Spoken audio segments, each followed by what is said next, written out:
Isolated footing हो गया था हम लोगों का। ठीक, आज हम लोग देख रहे हैं कंबाइंड फुटिंग की थ्योरी। ठीक,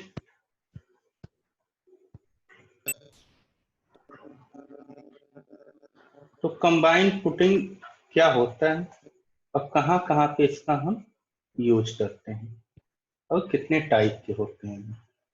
ठीक,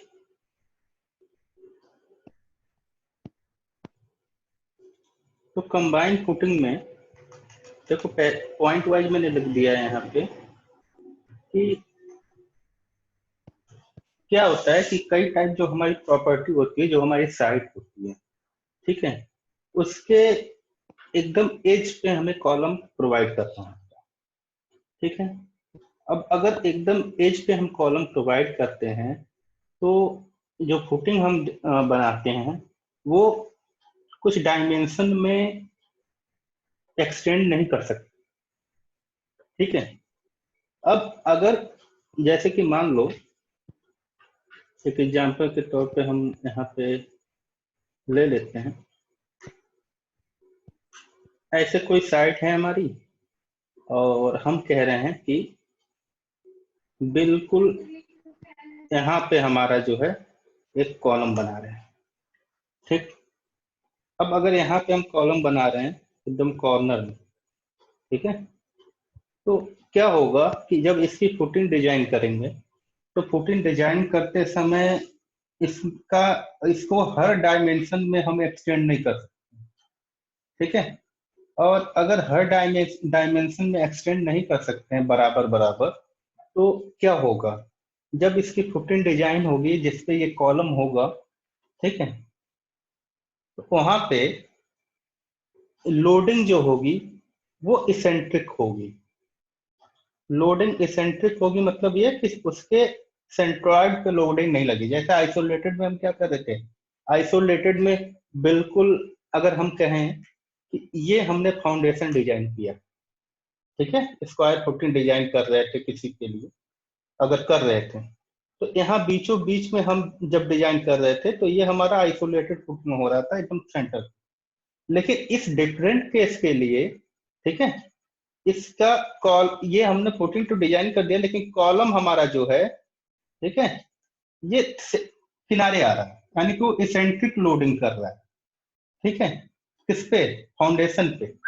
मतलब कहने का मतलब ये है कि कुछ इस तरह से अगर हम कहें कि ये ग्रीन वाला हमारा क्या है, फाउंडेशन है, ब्लू वाली हमारी प्रॉपर्टी थी, ग्रीन वाला फाउंडेशन है, और ये जो रेड वाला कॉलम हमने पहले से बनाया होगा।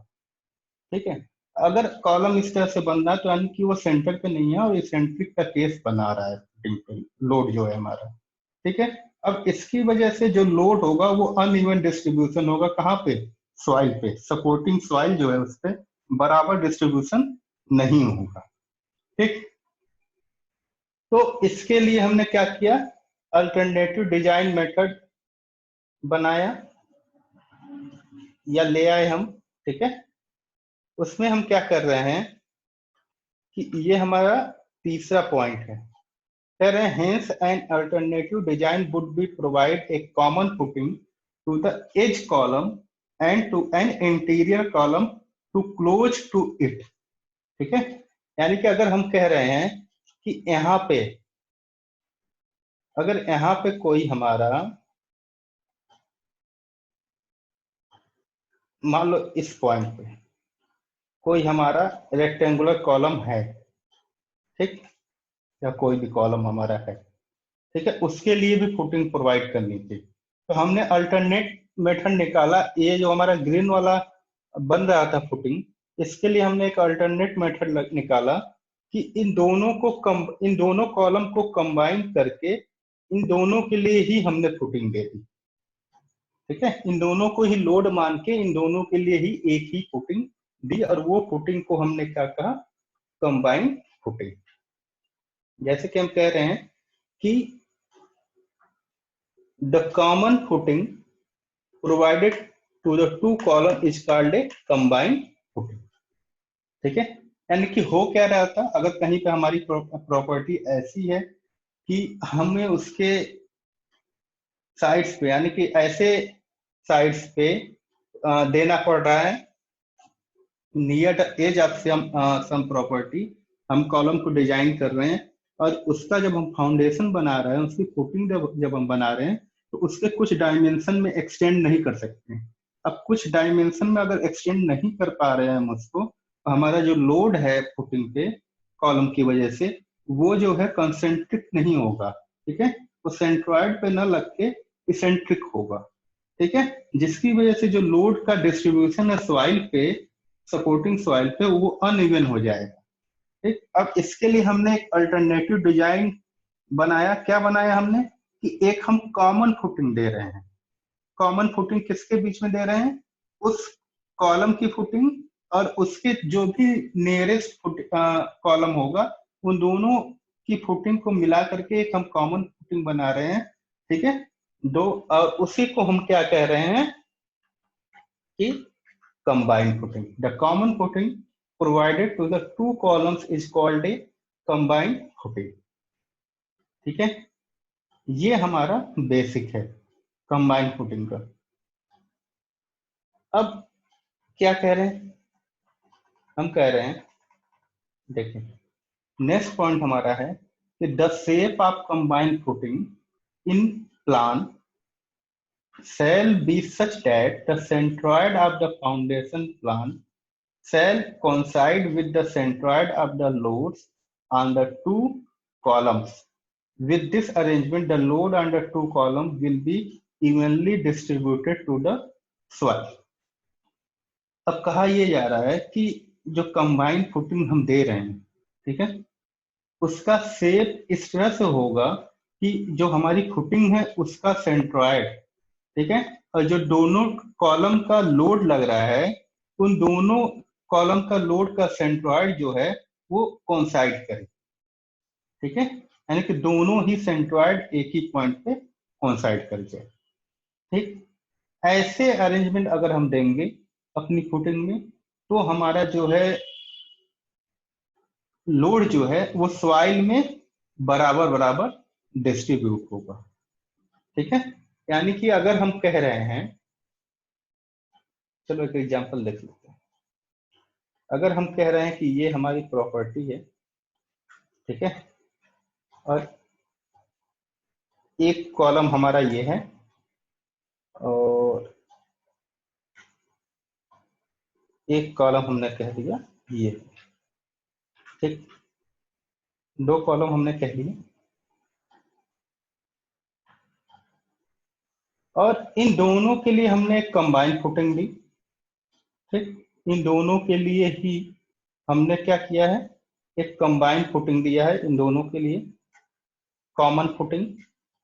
ठीक है, अब कॉमन फुटिंग अगर दोनों के लिए ही हम दे रहे हैं, ठीक है, तो हम कह रहे हैं कि इसका लोड और इसका लोड, इन दोनों का सेंट्रॉइड, ठीक है, इन दोनों का सेंट्रॉइड जो है, ये पूरा जो हमारा एक फुटिंग, एक मान लो हमने कहा फुटिंग हमने कुछ इस तरह से दिया, ठीक है, तो इसके सेंट्रॉइड पे कोइंसाइड करें। ठीक, ये हमारा ये स्टेप था। इससे क्या होता है कि जो सॉइल है हमारा, उस सॉइल पे पूरा का पूरा हमारा क्या है, डिस्ट्रीब्यूशन एकदम बराबर होगा। ठीक है, ये हो गया। अब हम कह रहे हैं कि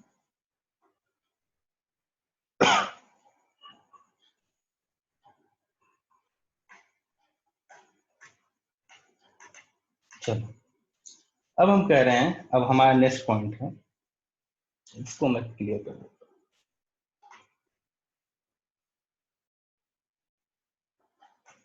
हम कह रहे हैं कि combined footings are either rectangular और ट्रेपेजॉइडल। ठीक है, कंबाइंड फुटिंग जो होती है वो दो शेप में हम यूज करते हैं। एक हमारा या तो रेक्टेंगुलर शेप का होगा और या तो हमारा ट्रेपेजॉइडल शेप का होगा। दोनों की ही डिजाइन हम कर रहे हैं। ठीक है, अब अगला लाइन है कि ए rectangular footing is provided in the following circumferences. अब रेक्टेंगुलर फुटिंग को प्रोवाइड करते हैं तो कौन कौन से सरकमस्टेंस होते हैं कि हम रेक्टेंगुलर को प्रोवाइड करेंगे। एक कह रहा है हमारा ए कि the width of the foundation is restricted. ठीक है, फाउंडेशन की विथ जो हो वो रिस्ट्रिक्टेड हो जाए। ठीक,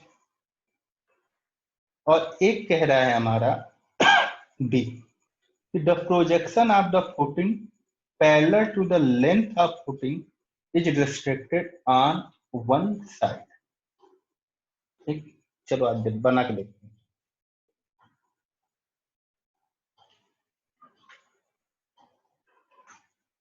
बना के देखते हैं।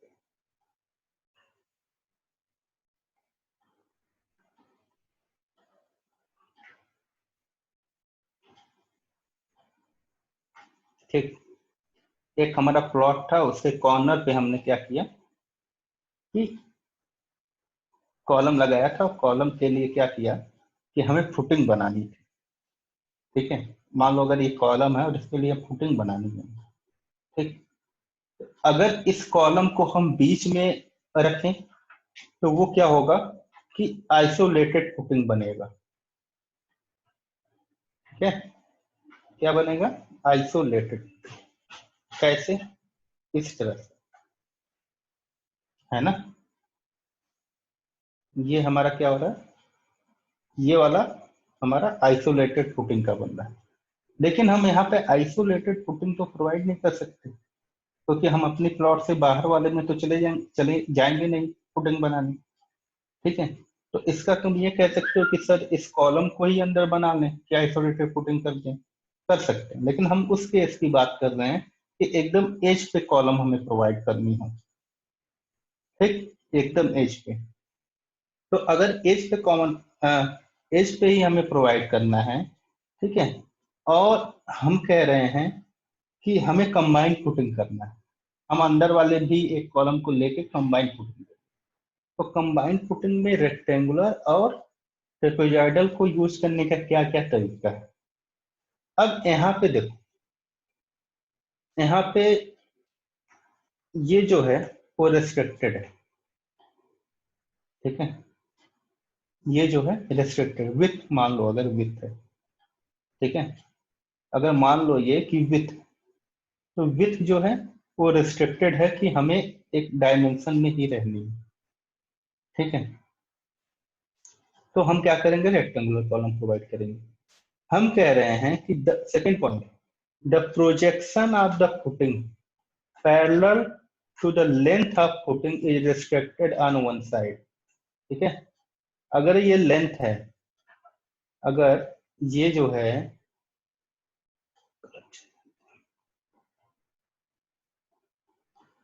अगर ये लेंथ है, ठीक है, तो लेंथ भी हमारे इस प्लॉट के एज तक रिस्ट्रिक्टेड है।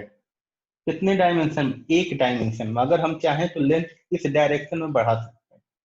ठीक है, लेकिन एक डायमेंशन में यानी कि इधर की तरफ, ठीक है, वो रिस्ट्रिक्टेड है, हम यूज नहीं कर सकते। ठीक, यानी कि ऐसे केसेस में हम क्या करेंगे कि रेक्टेंगुलर कंबाइंड फुटिंग का यूज करेंगे। ठीक है, अब देखिए, ये तो ये था। अब हम कह रहे हैं कि मान लो, मान लो कि ये जो एक डायमेंशन में हम, तेरा सेकंड पॉइंट है, the trapezoidal footing is adopted when the projection parallel to the length of footing. मैं इसको रब कर दे रहा हूँ, जब क्या लिखा हुआ, the trapezoidal footing is adopted when the projection parallel to the length of the footing is restricted on both the sides, that is the trapezoidal footing is adopted when the length of footing itself is restricted। ठीक है, यानी कि अब यहाँ से एक चीज तो क्लियर हो गई कि हम कहाँ पे यूज करेंगे ट्रेपेजॉइडल का, जहां पे लेंथ हमारी जो है वो दोनों ही तरफ ठीक है, वो क्या हो, रिस्ट्रिक्टेड। अब दोनों ही तरफ रिस्ट्रिक्टेड हो, पहले केस हमारा ये था, पहले केस हमारा ये था, हमने ऐसे बनाया हुआ था, ठीक है, कि हमारा इधर रिस्ट्रिक्टेड। अगर बाई चांस हम इधर जो फ्री मूवमेंट अपना कर रहे थे, फ्री थे बढ़ने के लिए, अगर इधर भी हमारा रिस्ट्रिक्टेड हो जाए, ठीक है, अब यल और बी को आप अपने साथ चेंज भी कर सकते हैं, मैंने जिसको बी लिया उसको आप यल भी कर सकते हैं, इधर भी आप इसको यल वाले को बी भी कह सकते हैं, वो आपको, ठीक है। तो अगर ये दोनों हमारे रेस्ट्रिक्टेड हो जा रहे हैं, तो हम उस केस में क्या यूज करेंगे, ट्रेपेजॉइडल फुटिंग यूज करेंगे, ठीक है। ये हमारी फुटिंग की जो है वो बेसिक थियरी थी।